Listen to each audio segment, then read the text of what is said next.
Bismillahirrahmanirrahim. Assalamualaikum Mitra Sejaman Siar, balik lagi di gelaran Nyongsong ya Mitra Sejaman Siar di sesi yang ketiga ya Mitra Sejaman Siar. Di hari ke-14 bulan November 2023 Mitra Sejaman Siar. Tentunya sudah pada tahu kalau misalnya pada maghrib kita bakal ada pengajian pada maghrib ya Mitra Sejaman Siar. Jadi kurang lebihnya beberapa puluh menit ke depan kita bakal ngobrol-ngobrol, kita bakal ada tausiah juga gitu kan Mitra Sejaman Siar. Jadi buat mitra yang mau bergabung, berpartisipasi boleh ya Mitra Sejaman Siar.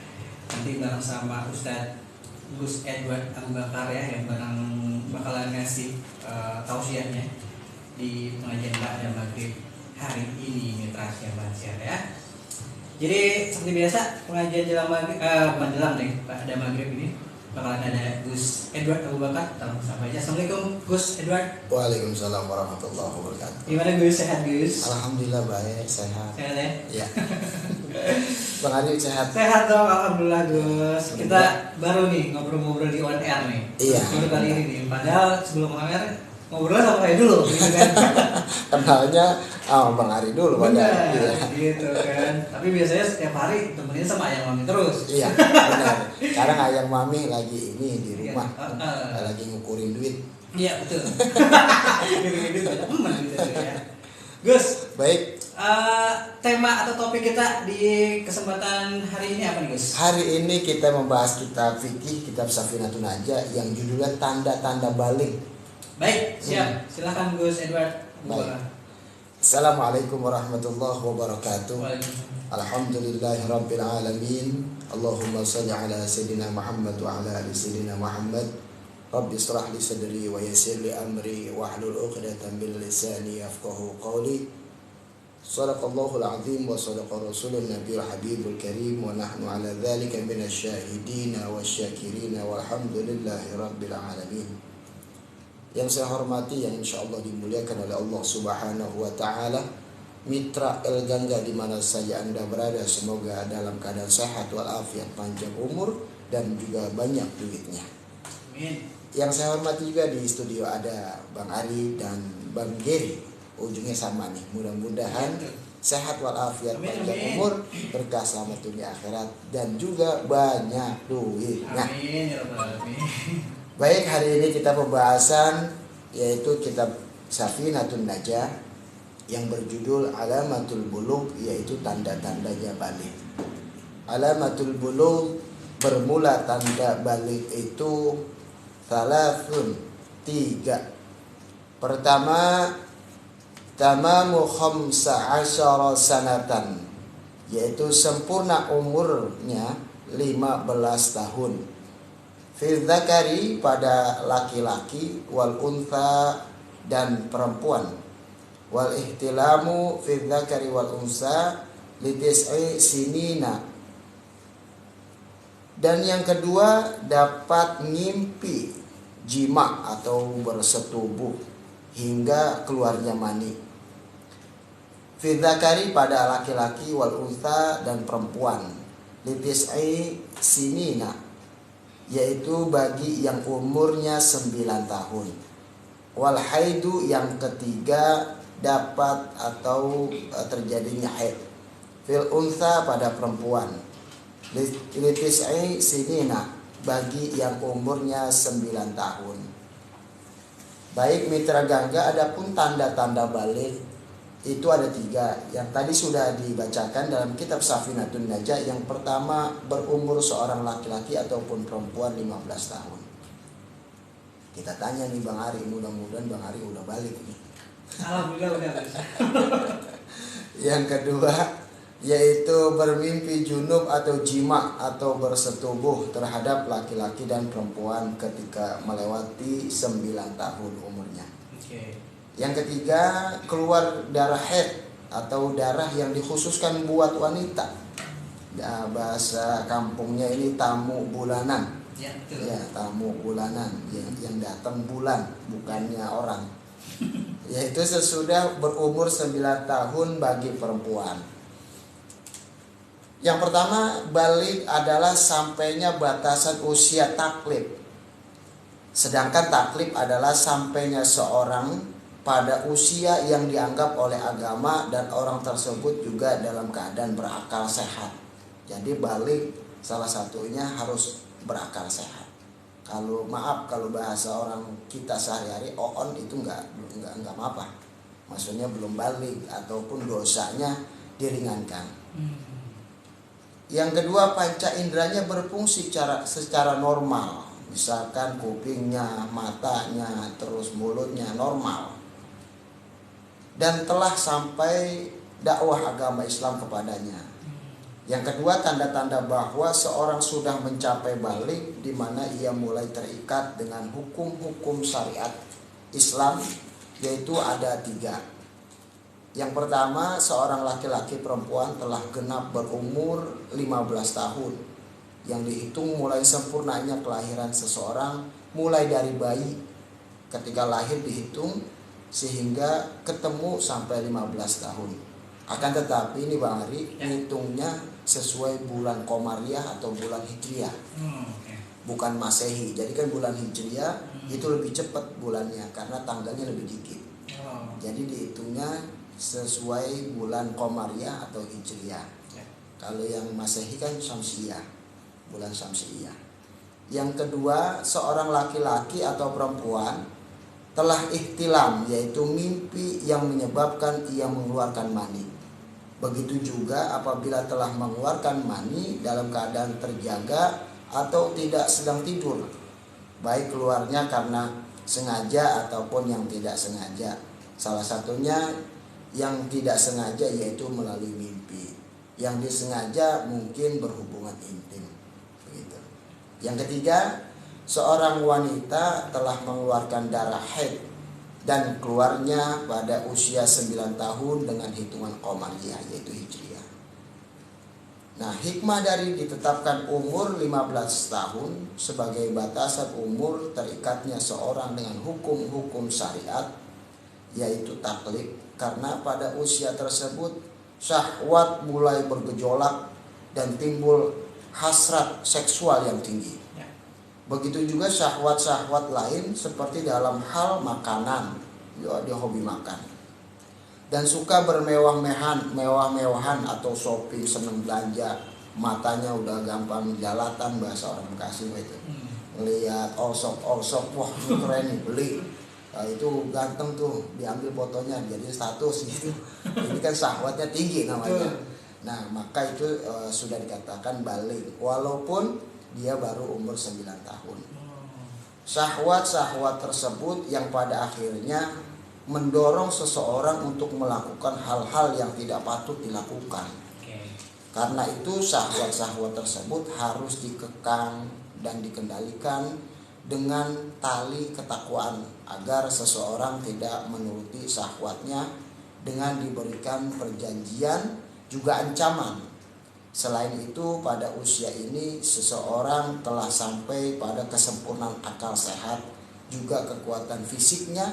Karena itu diperlukan pengarahan berupa hukum-hukum yang mengikat karena kuatnya dorongan syahwat.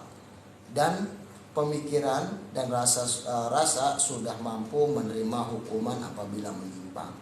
Jadi tadi sudah diterangkan bahwa dikendalikan dengan tali ketakwaan. Kita definisikan takwa yaitu tahu yang diperintah dan tahu yang dilarang. Simpelnya begitu aja.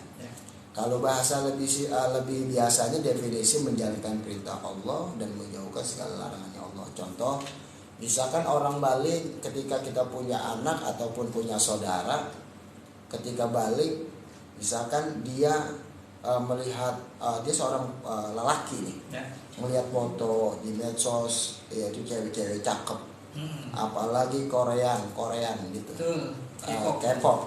Iya. Bukannya pengen hilang atuh, jadi kalau hilang atuh namanya K-pop. Pengen tahu aja itu namanya. Nah ini K-pop. Nah misalkan cakep banget ini, udah gitu pakaiannya sedikit, nggak full gitu ya. Maka diawasin yang pertama. Yang kedua diancam dengan ancaman dari agama Islam. Contoh, kalau kamu melihat seperti ini dosa, maka dosa mata itu luar biasa, siksaannya dari Allah. Nah, ketika timbulnya dari dosa mata, maka masuklah ke hasrat atau syahwat atau seksualnya yang tinggi dan luar biasa. Nah, daripada takut munculnya seksual tinggi, maka orang tua wajib mengingatkan kepada anaknya bahwa jangan dilihat. Jangan dilihat, ataupun bahasa guru-guru kita, para ulama yang masyhur ataupun yang mastur, itu mereka sebagian melarang keluarganya, baik istrinya, anaknya ataupun saudaranya, ketika dia nonton TV, TV-nya dimatiin, jarang nonton. Yang kedua HP-nya itu jarang digunakan. Jadi ketika depan anak dia menggunakan HP sekedarnya.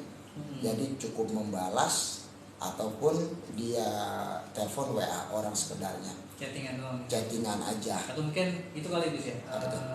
Cuma diputar buat ngaji-ngaji di YouTube kan? Nah, itu bisa. Akan tetapi kalau kita ngeliatin anak nih HP nih, ini kan bicara hasrat ya, yang udah balik. Anak-anak kecil kadang-kadang belum umur 9 tahun dia di HP itu udah tahu caranya. Ini hasrat nih, rasa ingin tahu dia. Nah, ketika kita nyetel di YouTube misalkan ada sholawatan, itu jangan dikasih tahu gambarnya, cukup suaranya aja. Makanya sebagian ulama dia tidak pakai HP, malah suami istri bergantian nih. Contoh Bang Ari nih, Bang Ari pulang. Nah, ketika pulang dua-duanya kan nggak main HP tuh, ataupun istrinya main HP.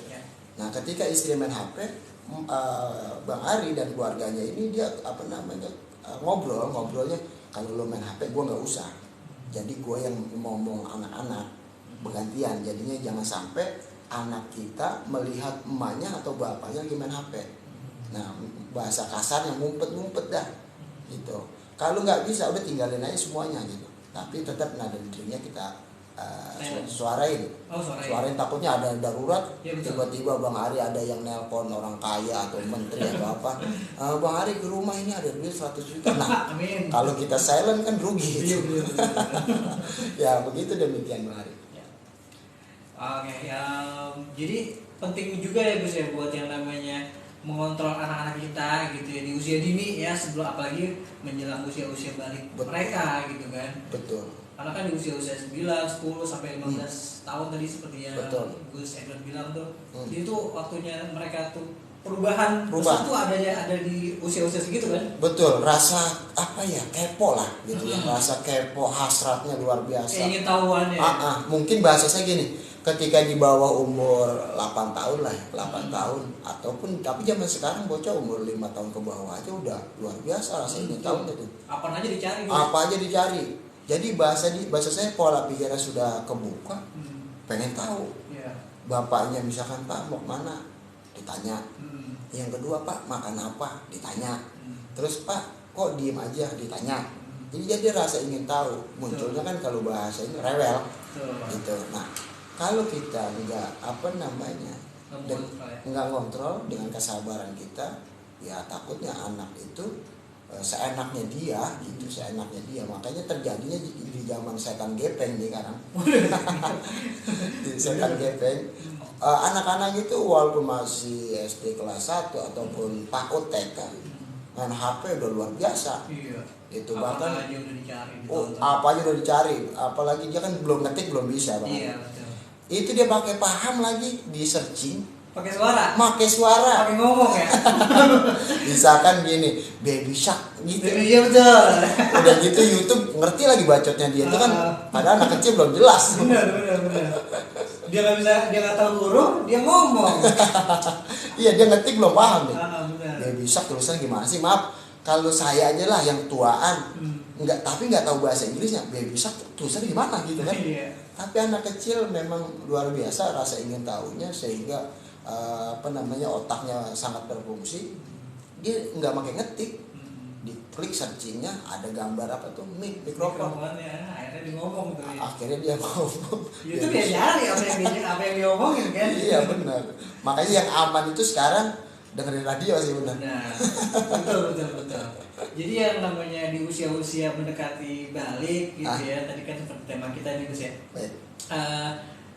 pentingnya pengawasan dari orang tua kali Gus ya. Betul. Jadi peran orang tua, bahasa kami sebagai guru-guru, ketika kita mensekolahkan atau mengirim anak kita menuntut ilmu, peran orang tua itu malah nomor satu, bukan guru. Karena guru itu hanya dia ketemu pagi pulang sore. Betul, sudah. Dan yang kedua, dalam sekolah itu sangat luar biasa peraturannya. Maka orang tua itu harus lebih lebih jeli, lebih melihat anaknya dalam sikon, misalkan dia main atau apapun, lebih paham. Karena apa? Kalau antara guru dan orang tua tidak ada kerjasamanya, maka percuma. Saya kaya banget, saya sekolahin di sekolah terpadu terbaik di Bekasi, sekolah internasional lah. Akan tetapi orang tuanya tidak ada kerjasama untuk memperbaiki anak, maka mustahil. Karena beban itu bukan beban guru, begitu. Jadi beban kita bersama-sama, lebih tepatnya yang paling utama yang menjaga bahasa zahir batinnya anak ya orang tua. Karena kan dari pagi sampai sore, ya oke lah, dari pagi sampai sore itu ketemunya sama guru sama teman-teman. Kan kalau udah malam kan, kalau ngobrol betul. Harus penting tuh yang namanya nanya anak tadi ngapain aja nak, tadi ketemu sama siapa aja, gimana, belajar soal apa. Kalau misalnya kadang-kadang kan di era zaman sekarang orang-orang tua udah pada sibuk gitu sama dunianya. Benar. Pas udah di rumah pun udah masing-masing gitu, main gadget dan lain sebagainya. Itu mungkin Gus ya. Betul. Jadi sesibuk kita, ya kita ribet banget lah dunia kita itu. Tapi insya Allah kita pelan-pelan. Saya juga belum bisa, saya akui. Saya juga belum bisa, tapi pelan-pelan kita hadapin zaman ini. Tidak menyalahkan zaman, tapi kita hadapin banyak cara. Ya, jadi simpelnya tidak menyalahkan gara-gara HP nih, gara-gara YouTube nih, tidak. Itu kan fasilitas yang ada. Kan tetapi kita cari, kita tanya orang yang mungkin lebih paham. Dia sudah berhasil duluan untuk mendidik anaknya dalam menghadapi zaman sekarang ini. Balik lagi Gus ya, jadi kalau misalnya teknologi itu ada positifnya, ada negatifnya juga, tergantung siapa yang menggunakan dan bagaimana cara menggunakannya gitu kali ya. Betul. Teknologi itu bahasanya kemajuan zaman itu sangat dibutuhkan. Betul, harus. Sangat dibutuhkan. Kita nggak boleh menutup mata Gus ya. Nggak boleh. Bahasa simpel gini, wah saya maaf orang Islam taat, tidak main HP, tidak main gadget lah. Waduh, dia dapat informasi, minimal kita tahu kabar dia sehat apa enggak dari mana.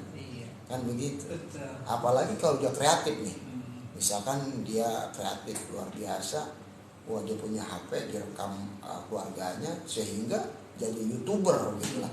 Itu namanya kreatif. Akan tetapi kalau kita gunainnya baik, maka insya Allah bermanfaat gitu. Akan tetapi kalau tidak digunakan dengan baik, ya amit-amit. Mudah-mudahan kita selamat gitu, jangan sampai celaka gitu.